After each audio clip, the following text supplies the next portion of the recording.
어린이 대쟁투 빛을 전한 사람들 제23장 파라오의 꿈. 주인님, 저는 절대 그 일을 하지 않았습니다. 제발 믿어주세요. 억울한 누명을 쓰고 요셉이 감옥에 갇히게 되었습니다. 요셉의 신분은 부잣집의 아들에서 노예로, 그리고 이제는 감옥의 죄수로 바뀌었습니다. 요셉의 시련을 지켜보시는 하나님은 마음이 아프셨지만 요셉을 위한 특별한 계획을 가지고 계셨습니다.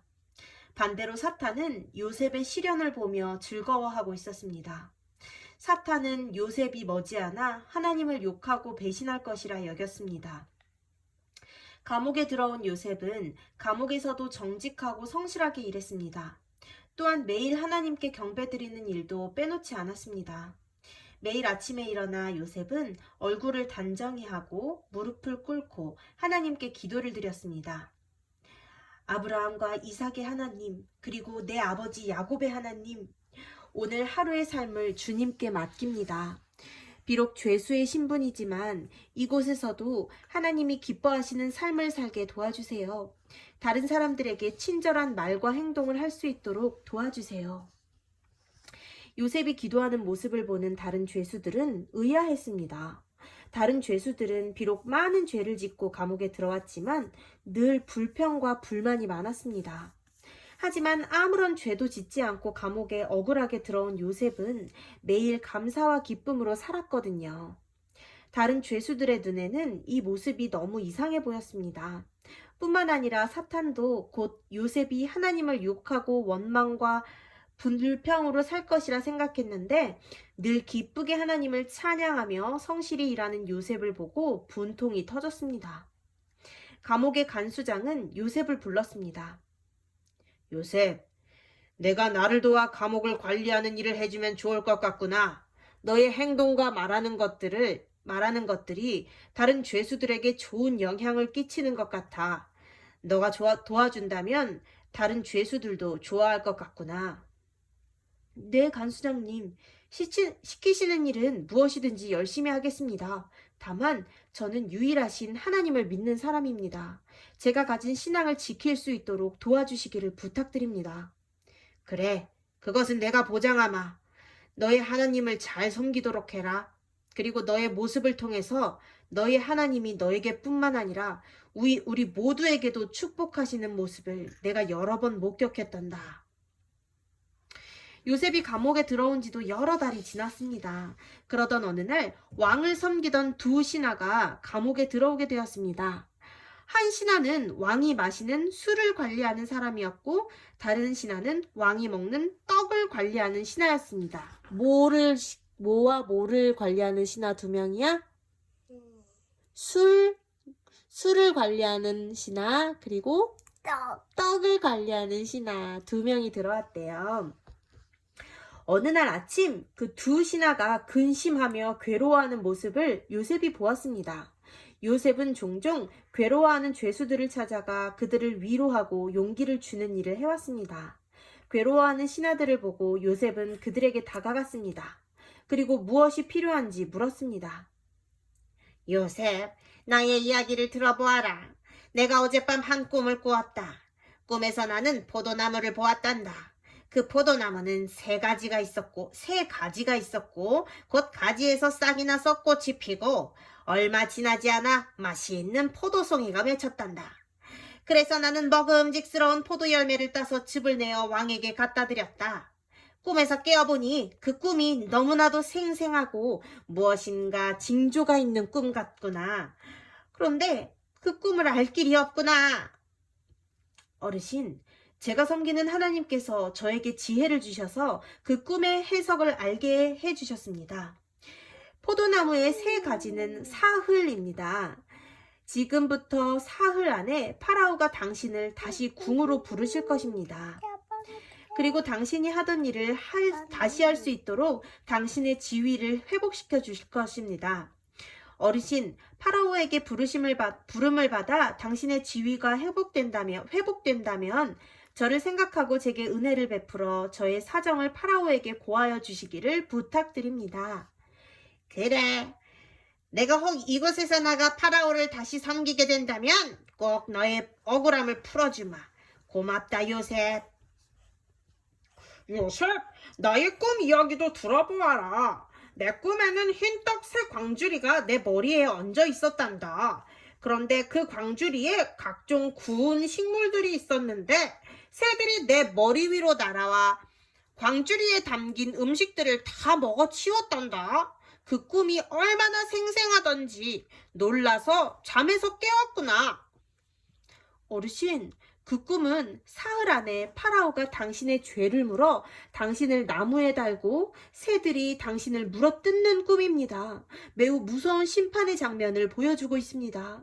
부디 이 일이 어르신께 일어나지 않기를 소망합니다. 뭐라고? 내가 나무에 매달려 죽는다고? 이런 괘씸한 녀석 같으니라고 당장 썩 꺼지지 못할까? 요셉은 부랴부랴 신하들의 주위를 떠났습니다. 왕의 떡을 맡은 신하는 기분이 나빠 얼굴이 빨개졌습니다. 그리고 더욱 괴로워했습니다. 3일이 지났습니다. 그런데 정말로 요셉이 꿈을 해석하였던 것처럼 술 맡은 신하는 회복되어 다시 파라오를 섬기게 되었고 떡 맡은 신하는 심판을 받아 죽게 되었습니다. 그러나 안타깝게도 술 맡은 신하는 요셉을 잊고 말았습니다. 그렇게 요셉은 몇 달을 계속해서 감옥에서 지내게 되었습니다. 그러던 어느 날 파라오의 궁에서 큰일이 일어났습니다. 파라오가 모든 신하들을 불러 모았습니다. 특별히 그곳에는 이집트의 많은 신을 섬기는 사제들과 별을 관측하여 점을 치는 점술가들이 모였습니다. 파라오가 그들에게 말했습니다. 내가 어제 꿈을 꾸었다. 그런데 이 꿈이 정말 중요한 꿈 같구나. 너희가 내가 꾼 꿈을 해석해 보아라. 계속해서 파라오가 이야기했습니다. 꿈속에서 나는 나일강에 서 있었다. 그런데 살찐 7 암소가 강가에서 올라왔지. 내가 소들을 기쁜 마음으로 보고 있는데 갑자기 삐쩍 말라 흉악이 그지없는 암소 7이 올라와서 살찐 암소들을 잡아먹었다. 얼마나 끔찍하든지 나는 잠에서 깨었지. 그 꿈을 생각하다 다시 잠이 들었는데 이번에는 한 줄기에 무성하고 충실한 7 이삭이 나온 것을 보았다. 그런데 또 가늘고 동쪽에서 부는 바람에 마른 7 이삭이 나와 무성하고 충실한 7 이삭을 삼키는 꿈을 꾸었다. 도대체 이 꿈에 무슨 의미가 있느냐? 무엇인가 중요한 꿈인 것은 분명한데 도저히 알 길이 없구나. 너희들이 나에게 꿈의 해석을 해다오. 사제들과 점술가들은 의견이 분분했습니다. 서로 자기들 나름대로 해석을 내어놓았지만 의견의 일치를 보지 못했습니다.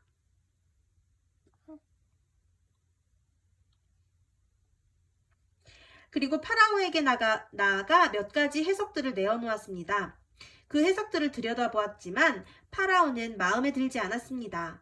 왜냐하면 그 해석들은 모두 엉터리였기 때문입니다. 파라오는 화가 났습니다. 너희는 도대체 무엇을 하는 사람들이냐? 내가 너희에게 얼마나 많은 양식과 재물을 주었느냐? 그런데 너희는 이것도 해석하지 못하느냐? 그때 왕의 술을 맡은 신하가 왕 앞에 나왔습니다. 왕이시여, 노하지 마시고 저의 이야기를 들어보시옵소서. 제가 억울한 누명을 쓰고 감옥에 갇혔을 때에 한 노예 청년을 만났습니다. 제가 한 꿈을 꾸었는데 그 꿈은 매우 중요한 꿈이었지요. 그 청년이 저에게 꿈의 해석을 해주었습니다. 그리고 저는 그의 해석대로 3일 만에 복직이 되어 왕을 섬기고 있습니다. 한번 그 청년을 불러 물어보시는 것이 어떻겠습니까? 그래? 그렇단 말이지. 그 청년을 내게 불러와라. 곧바로 군인들은 요셉을 파라오 앞으로 데리고 왔습니다. 파라오는 요셉에게 꿈 이야기를 들려주었습니다.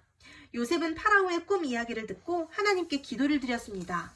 그리고 파라오 앞으로 나아가 이야기했습니다. 왕이시여, 그 꿈의 해석을 제가 섬기는 하나님께서 말씀해 주셨습니다.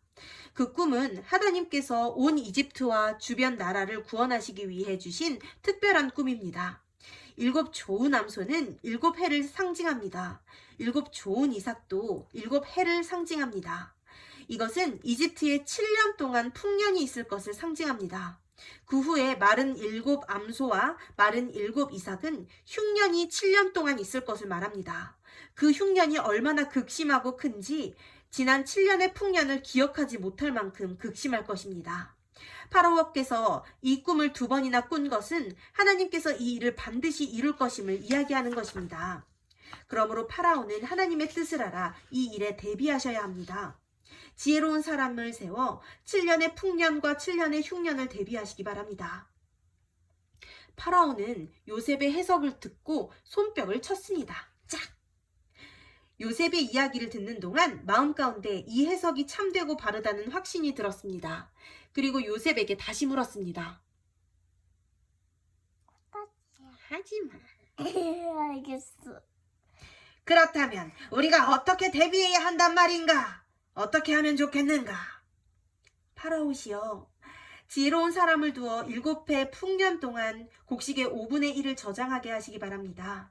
그 일을 위하여 각 성읍마다 커다란 창고를 지어야 합니다. 그렇게 창고에 곡식을 채워 7해 흉년을 대비해야 합니다. 그렇지 않으면 7해 흉년 동안 백성은 굶어 죽고 이집트는 큰 위기에 처할지도 모릅니다. 요셉은 이 일을 어떻게 해야 할지 자세히 이야기했습니다. 한참 동안 요셉의 이야기를 들으면서 파라오의 마음에 강한 확신이 들었습니다. 이처럼 하나님의 영에 감동되어 이를 지혜롭게 처리할 사람을 찾을 수가 있겠느냐? 요셉, 내가 너를 이 모든 일의 책임자로 삼겠노라. 너는 나의 다음으로 이 나라를 통치하게 될 것이다. 너에게 모든 권한을 주노니 너는 힘써서 나를 섬기고 이 나라를 든든히 세우라. 그리고 손에서 인장 반지를 빼어 요셉에게 주었습니다. 요셉, 너는 오늘부터 이집트의 총리가 될 것이다. 요셉이 뭐가 되었어요? 통일? 이집트 총리가 되었어요. 부잣집의 아들에서 보디발의 노예가 된 요셉, 노예에서 억울한 누명을 쓰고 감옥의 죄수가 된 요셉. 그러나 이제는 이집트의 총리가 되었습니다. 요셉이 이렇게 총리가 되었을 때 그의 나이가 30이었습니다. 네? 요셉의 나이가 몇이었어요? 30. 30. 요셉은 즉시로 이집트 온 땅에 커다란 창고를 짓게 하였습니다. 도시마다 커다란 창고들이 세워졌습니다. 창고가 얼마나 크고 많은지 모릅니다. 사람들은 커다란 창고를 보면서 과연 이곳에 곡식을 다 채울 수 있을지 의문이 들었습니다. 그러나 그 다음 해부터 이집트에는 전에 없었던 큰 풍년이 들었습니다. 요셉의 말처럼 커다란 창고들은 곡식으로 가득 채워졌습니다. 요셉은 새로운 창고를 더 지었습니다. 그리고 7년 동안 모든 창고에 곡식을 꽉꽉 채워 넣었습니다. 곡식이 얼마나 많은지 바다의 모래와 같았습니다. 그렇게 7년의 풍년이 지났습니다. 7년이 지나자 요셉의 말처럼 흉년이 찾아왔습니다. 흉년이 얼마나 심한지 곡식이 다 말라 비틀어졌습니다. 사람들은 파라오에게 찾아와 곡식을 달라고 부탁을 하였습니다. 파라오는 그들에게 요셉에게 가서 곡식을 구하라고 명령했습니다. 요셉은 온 이집트 사람들이 굶어 죽지 않도록 곡식을 내어주었습니다. 이집트 외의 다른 나라에도 흉년이 찾아왔지만 그들은 대비하지 못해 큰 어려움을 당했습니다. 하지만 이집트는 지혜로운 요셉 덕분에 흉년에도 식량을 걱정하지 않고 버틸 수 있게 되었습니다. 끝이에요. 아멘. 짜라.